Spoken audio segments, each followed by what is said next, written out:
Avec moi ce soir, un invité exceptionnel et je suis ravi qu'il soit à mes côtés pour cet avant-match. C'est le gardien habituellement titulaire, Simon Pondemé, qui est avec moi. Salut Simon. Bonsoir Maxime. Merci en tout cas d'avoir accepté l'invitation sur Radio Chambly. Ça va, alors je rappelle à nos auditeurs qu'on est dans une tour, c'est un peu la galère pour monter ici. C'est pas évident, mais bon, on fait avec les moyens. Comme on le sait à Chambly, et ça permet d'avoir un peu de hauteur et c'est la première fois que je monte et c'est pas plus mal.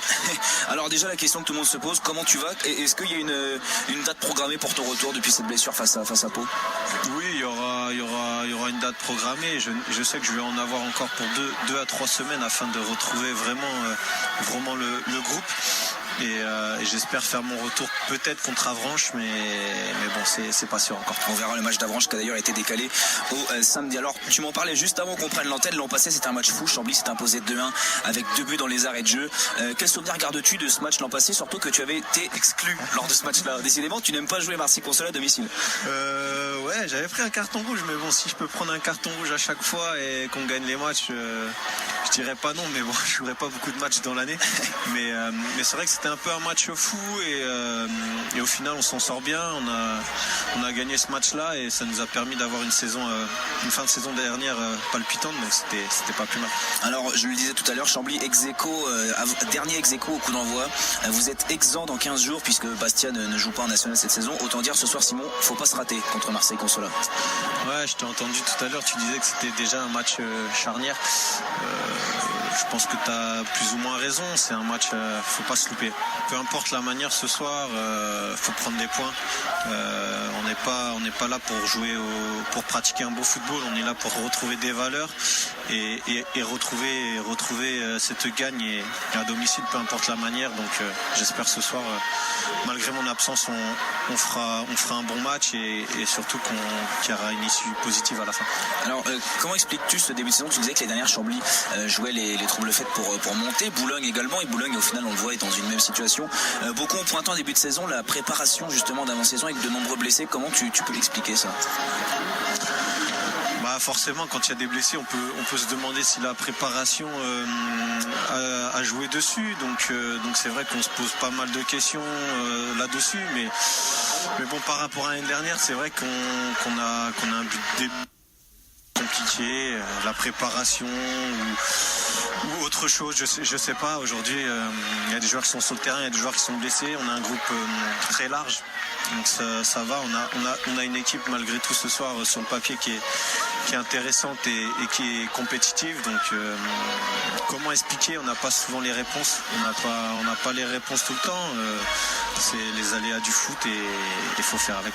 Alors il y a aussi un changement en tout cas qui te concernait un peu plus que les autres, c'est le changement d'entraîneur des gardiens. Est-ce que tu peux nous expliquer s'il y a une manière de travailler différemment avec cette année Vincent Planté qui remplace Baba comme on l'appelait l'année dernière? C'est une autre façon de travailler pour vous les gardiens? Plus ou moins. Je sais que le départ de Baba m'a beaucoup affecté. Je sais que c'était difficile pour moi. Je voulais pas son départ. J'ai tout fait pour le retenir. Après Kamel a pris sa décision. Je la respecte. Aujourd'hui, il y a Vincent. Ça se passe très bien. Les exercices se ressemblent plus ou moins parce que les gardiens travaillent tous de la même façon quasiment. Après on a un relationnel différent. Je sais qu'avec Baba on était plus dans le social.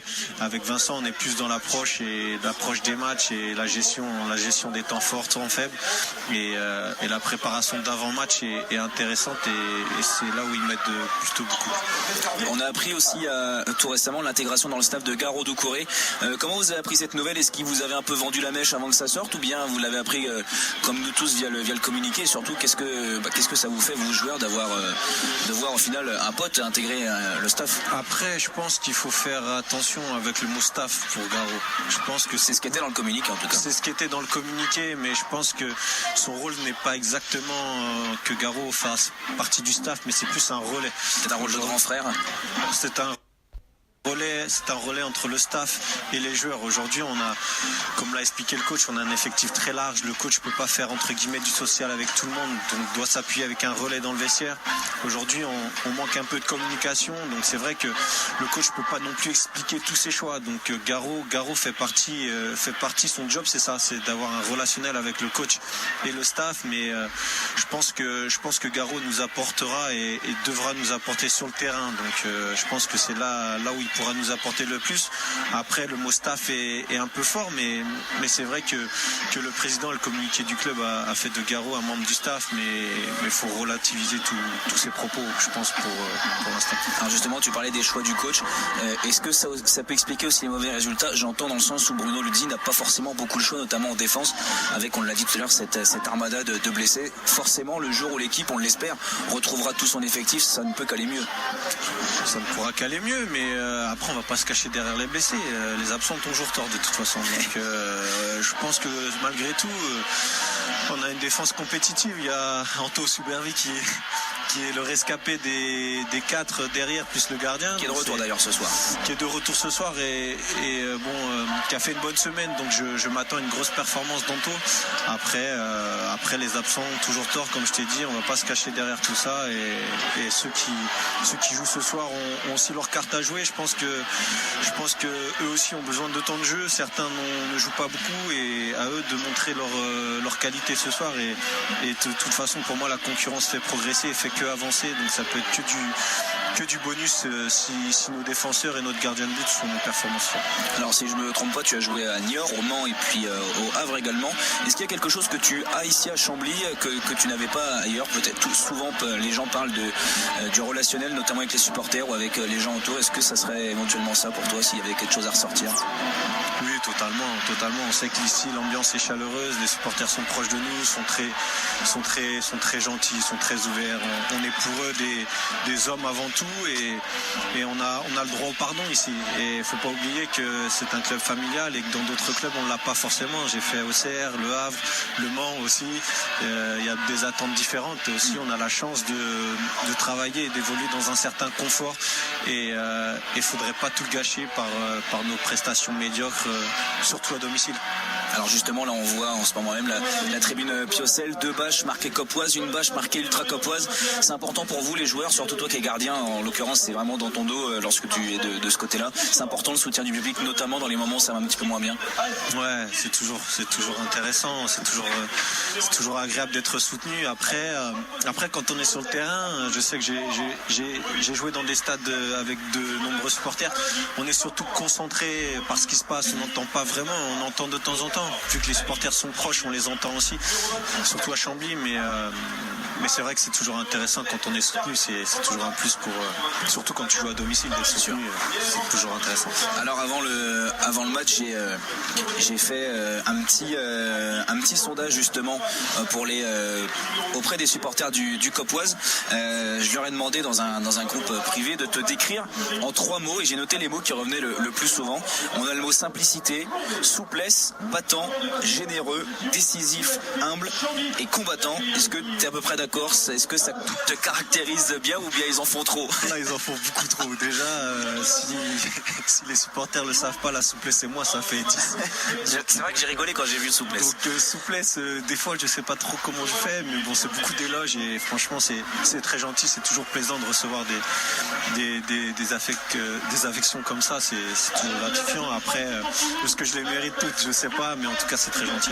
Alors justement, est-ce que tu les mérites toutes? Tu as souvent été élu homme du match, souvent d'ailleurs en ce début de saison. Alors c'est super pour un gardien d'être élu homme du match, mais justement, est-ce que c'est pas d'un côté inquiétant dans le sens où c'est le gardien qui fait les entre guillemets, s'il est homme du match, c'est que malheureusement là, il y a un peu de trou dans la défense, si je puis dire. Ouais, c'est pas bon du tout. Encore, j'aurais été homme du match, on gagnerait les matchs, ça me dérange pas. Mais là, c'est inquiétant quand ton gardien est homme du match et surtout que ton équipe elle perde. Ça veut dire qu'on n'a pas été bon et qu'en plus ça veut dire que votre gardien a limité entre guillemets la case. Donc c'est encore, c'est pas très, voilà. Mais bon, j'aurais préféré être homme du match et gagner des matchs. C'est sûr. Allez Simon, un coup d'œil sur les autres matchs ce soir. Concarneau reçoit Pau, Rodez reçoit Créteil, Cholet, vainqueur face à Chambly la semaine dernière, se déplace aux Herbiers. Un joli derby des Hauts-de-France entre Boulogne et Dunkerque. Béziers reçoit Avranches. Un autre joli derby pas très loin d'ici, Saint-Ouen-Saint-Gratien reçoit le Red Star. Et demain, jamais 203, un autre derby, Lyon-du-Cher reçoit Grenoble. Cette semaine, c'est Laval qui est exempt.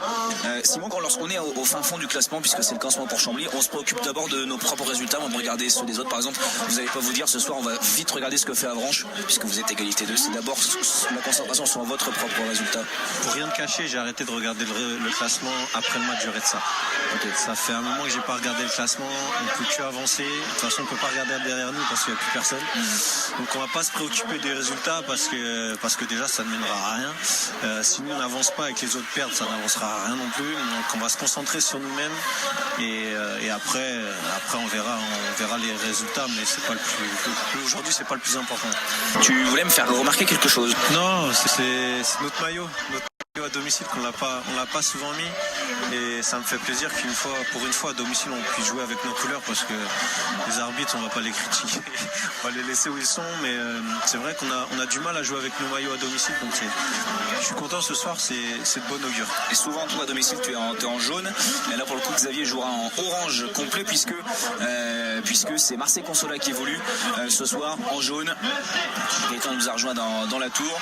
On a également vu, Simon, je sais pas si vous l'avez vu il y a 15 jours, la création d'une mascotte par le Copoise, et on la voit qui est à la droite. Oui, c'est ce que je viens de voir. C'est un hibou.